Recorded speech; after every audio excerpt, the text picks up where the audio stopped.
नमस्कार, आप देख रहे हैं आज तक। आपके साथ मैं हूं अंजना ओम कश्यप। ज्ञानवापी पर एएसआई की रिपोर्ट यह कहती है कि वहां पर मंदिर के अवशेष मिले हैं। एएसआई की यह रिपोर्ट प्रामाणिक तौर पर इस तरफ इशारा करती है कि वहां पर मंदिर था। दूसरी तरफ अब व्यास तहखाने में भी वाराणसी कोर्ट के कहने के बाद पूजा की शुरुआत हो गई है। उधर उत्तराखंड में सीए की तैयारी है। बातचीत करने के लिए बेहद खास मेहमान हमारे साथ जुड़ रहे हैं। असदुद्दीन ओवैसी साहब, जो कि सांसद भी हैं एआईएमआईएम के और अध्यक्ष भी हैं। ओवैसी साहब, आपका बहुत स्वागत है। एक बहस देश में चल पड़ी है एएसआई की रिपोर्ट के बाद। वही एएसआई की रिपोर्ट सर जो ये इशारा करती है कि मंदिर तोड़कर, क्योंकि मंदिर के अवशेष वहां पर मिले हैं, प्रमाण है, मंदिर तोड़कर वहां पर औरंगजेब के मुगल काल में वहां पर मस्जिद बनाई गई। ये बहस चल पड़ी है कि मुस्लिम पक्ष को वो हिंदुओं को जगह दे देनी चाहिए। आपकी प्रतिक्रिया इस पर?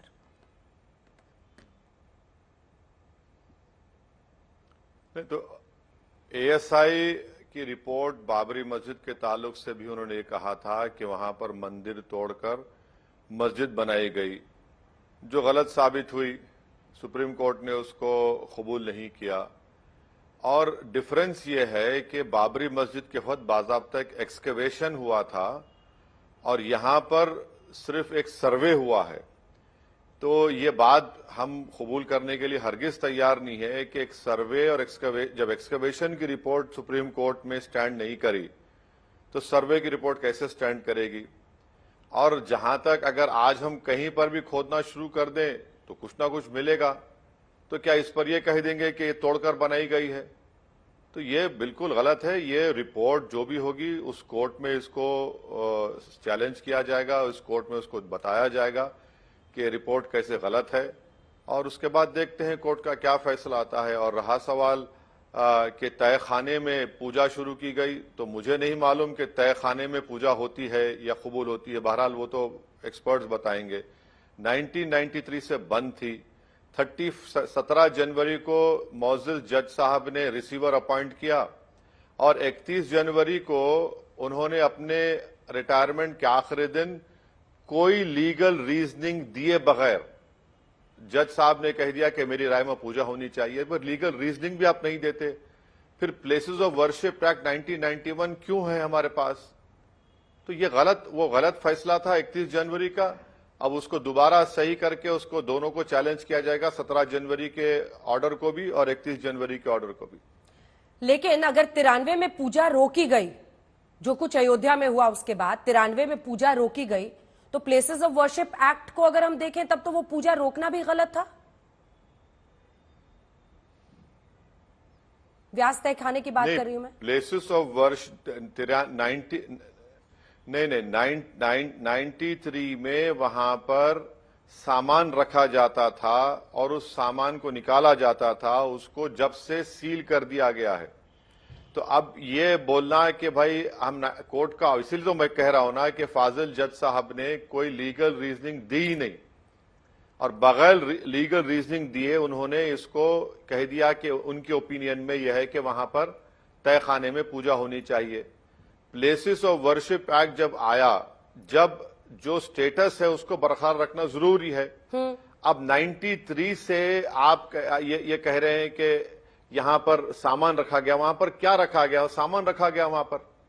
नहीं सर, व्यास, ये तो एक गलत ऑर्डर जज साहब ने दिया है। वैसे साहब, व्यास परिवार कहता है कि हम तो, और तस्वीरें भी हैं, वो पूजा करते थे 93 तक, वो पूजा करते थे। व्यास तहखाने में पूजा रुकवा दी गई, उसे सील कर दिया गया 93 में। तो प्लेसेस ऑफ वर्शिप एक्ट के तहत तो ये भी गलत है कि आप पूजा रुकवा दें। नहीं, प्लेसेस ऑफ वर्शिप एक्ट जो कैरेक्टर और नेचर है मस्जिद का या मंदिर का, उसको बरकरार रखना चाहिए, वो कानून कहता है। 31 जनवरी का जो ऑर्डर है बिल्कुल ही स्ट्रेंज ऑर्डर है, वो बिल्कुल ही स्ट्रेंज ऑर्डर है। 17 जनवरी को रिसीवर अपॉइंट करते हैं डीएम को, और 31 जनवरी को बगैर लीगल रीजनिंग दिए और बगैर अपील का टाइम दिए। और सोने पे सुहागा यह है कि बीजेपी की सरकार 7 घंटे के अंदर आप रातों रात जाकर उसको खुलवा देते हैं। अबे मैं अगर पार्टी हूं तो मुझे तो अपील का तो टाइम मिलना चाहिए ना, आप वो भी नहीं देखते। पर ये तो कोर्ट ने ही कहा ना सर कि 7 दिन के अंदर आप पूजा शुरू कर दीजिए, तो 7 दिन तो तब से ही शुरू हो जाता है जब से फैसला आ गया। इसमें ये गलत कैसे है? हाँ, कानूनी तौर पर गलत तो नहीं। आप नहीं 7 दिन का अगर टाइम दिया गया तो मुझे अपील तो करने दीजिए। मैं अपील करूंगा, मैं जाके अपनी बात तो रखूंगा कोर्ट के सामने। आप रातों रात जो मस्जिद कमेटी के जिम्मेदार है उनके घर के सामने आपने पुलिस को खड़ा कर दिया, एलआईओ को खड़ा कर दिया और उनसे कह दिया अनऑफिशियली कि आप घर में रहिए, बाहर नहीं निकल सकते आप। एक इंस्क्रिप्शन को कोट करते हुए एएसआई की रिपोर्ट बताती है कि ये 1676 में यानी 17वीं शताब्दी में बना है औरंगजेब के शासन में। अब इसमें तो इफ एंड बट नहीं हो सकता क्योंकि उस इंस्क्रिप्शन की तस्वीर लगाई है एएसआई ने। इस पर आप क्या कहेंगे? मैडम, इससे ज्यादा तो बाबरी मस्जिद में कहा गया था। बाबरी मस्जिद में बताया गया था कि पिलर्स निकले, फुला निकले, ये निकले। क्या एएसआई की रिपोर्ट वहां पर कबूल नहीं हुई एक्सकवेशन के बाद, और यहां पर सर्वे हो रहा है? और ये कोई रिपोर्ट तो कोई पत्थर की लकीर तो नहीं है, आसमान का कानून तो नहीं है। इसको हम कोर्ट में चैलेंज करेंगे। कमेटी, इंतजामिया कमेटी इसको चैलेंज करेगी, इसको डिस्प्रूव करेगी इन फाइंडिंग्स को एएसआई के। तस्वीर देखिए ना सर, ये पश्चिमी दीवार है। मुझे नहीं पता कि आप ज्ञानवापी गए हैं या नहीं गए हैं, लेकिन जो पश्चिमी दीवार है, ये दीवार मस्जिद की तो नहीं हो सकती जहां पर फूलों के निशान हो, जहां पूरा आर्किटेक्चर चीख चीख के खुद ही कह रहा है, प्रत्यक्ष को प्रमाण की जरूरत नहीं है। जहां पर अवशेष मिल रहे हैं, ये देखिए, ये आर्किटेक्चर तो बिल्कुल मंदिर का आर्किटेक्चर है और बाकी जो मस्जिद का हिस्सा है वो बिल्कुल अलग तरीके से बना हुआ है। इस प्रत्यक्ष को प्रमाण की क्या जरूरत है? आप कभी हैदराबाद आइए तो मैं आपको चार मीनार ले जाकर दिखाता हूं। देखा और है। चार मीनार के ऊपर एक मस्जिद है जो कई सालों से एएसआई ने बंद करके रखी है। आप वहां पर ये सब तमाम चीजें देखकर आप ताजुब करेंगी ये कैसे है। क्या ये बोला जा रहा है कि यहां पर मंदिर को कब्जा करके या मंदिर को तोड़कर बनाई गई है? एएसआई के एक सर्वे रिपोर्ट है, इसको चैलेंज किया जाएगा। मगर 400 साल पे जहां पर नमाजें हो रही हैं, आज आप इसको ये कह रहे हैं और फिर पूरे एक नया माहौल तैयार करने की कोशिश कर रहे हैं एएसआई की रिपोर्ट के ऊपर। एएसआई की रिपोर्ट को हम कबूल नहीं करते, उसको नहीं मानते, और हमारी इंतजामिया कमेटी उसको चैलेंज करेगी कोर्ट में, उसको डिस्प्रूव करेगी। ये क्या एएसआई की रिपोर्ट क्या खत्म हो गया क्या कि बस अब यही सही है? हम डिस्प्रूव करेंगे उसको। लेकिन जो हिंदू भगवानों की मूर्तियां मिली हैं उसको कैसे छोड़ दीजिए, एएसआई को साइड कर देते हैं सर। जो मूर्तियां मिल रही हैं जिसमें गणेश जी, हनुमान जी, विष्णु जी, लॉर्ड कृष्णा, और ये भी कोट किया हुआ है रिपोर्ट में, लेकिन वो मूर्तियां सबने देखी हैं। मतलब हम लोग भी वहां पर जाते हैं तो तहखाने में जो अवशेष पड़े हुए हैं टूटे, वो सबको दिखता है। वो कहां से आ गया सर?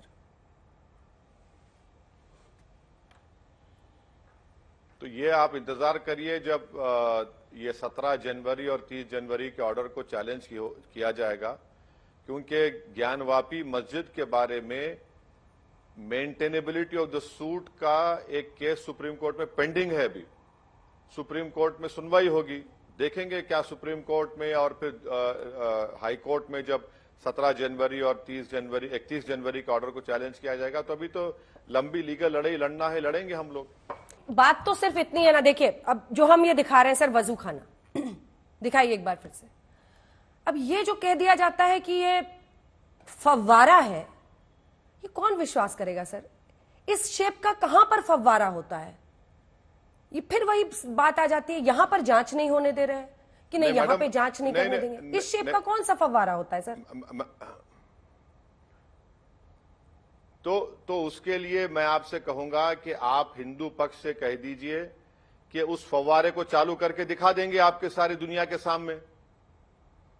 इंतजामिया कमेटी तैयार है उस फव्वारे को दिखाने के लिए कि फव्वारा है वो फव्वारा है, देख लीजिए फव्वारा काम करता है नहीं करता है फव्वारा।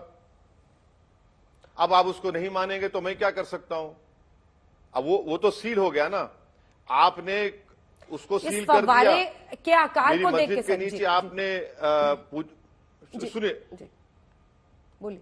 मस्जिद के नीचे आपने पूजा को शुरू करवा दिया, आपने वजूखाने को बंद करवा दिया। तब ये तो हो रहा है। अब वजू खाना है वो, अब से नहीं, पुराना वजू खाना है वो। ये कोई 40 साल 50 साल पुराना वजू खाना है। उसको चालू करके दिखा सकते आज भी कमेटी के लोग। अगर कोर्ट इजाजत देगा तो कोर्ट को बता देंगे वो। सर वो तो किसी भी पत्थर में ड्रिलिंग कर दी जाए और पानी निकाल दिया जाए तो फव्वारा बन जाता है, ये हम और आप भी जानते हैं, ये सामान्य जानकारी है। सवाल ये है कि इस आकार का फव्वारा शायद देश में एकमात्र। जी, ऊपर का फिक्सेशन जांच हो जाए ना सर, एएसआई जांच कर ले।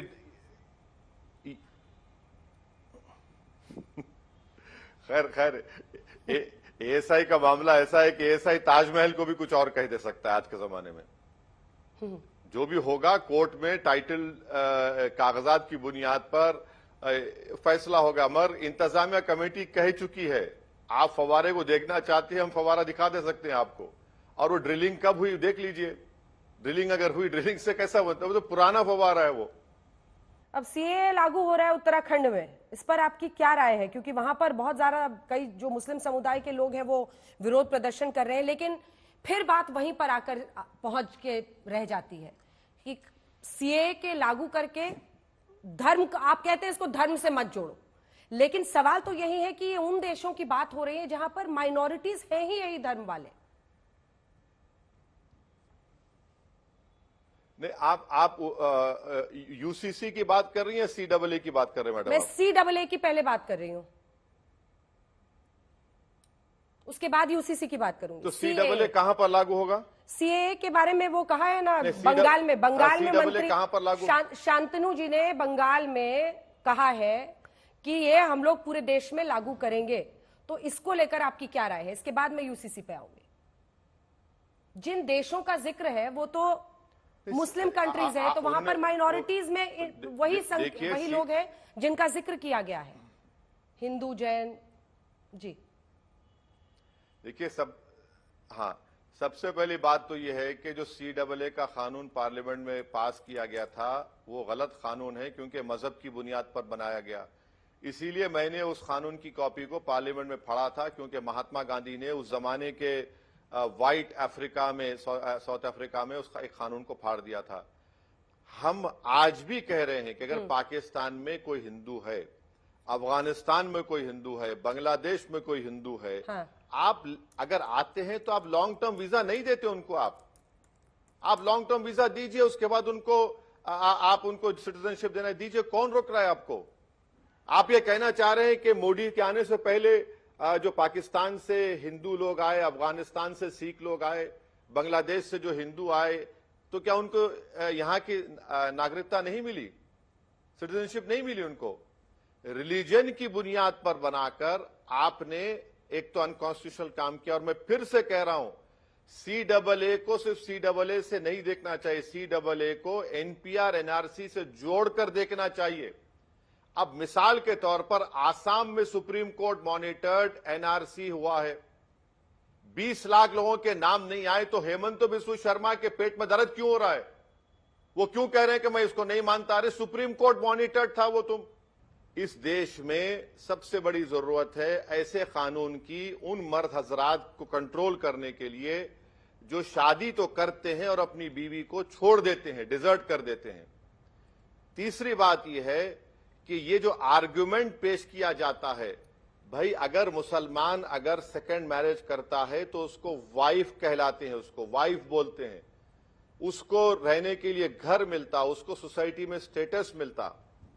और जब बाबा साहेब अंबेडकर ने संविधान बनाया, उस जमाने में ये जो एक्ट था उसको डिस्टर्ब नहीं किया बाबा साहेब अंबेडकर ने।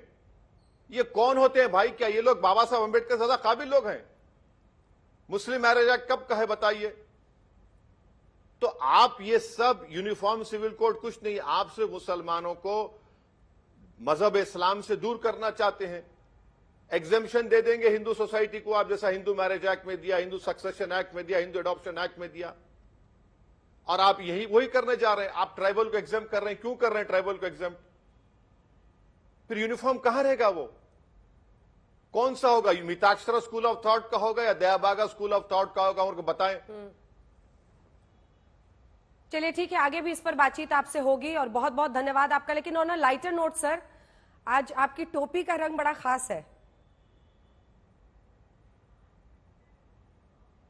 मैडम हम खुद खास हैं, आप गलत से खाली टोपी पे मत जाइए। हम खुद खास हैं।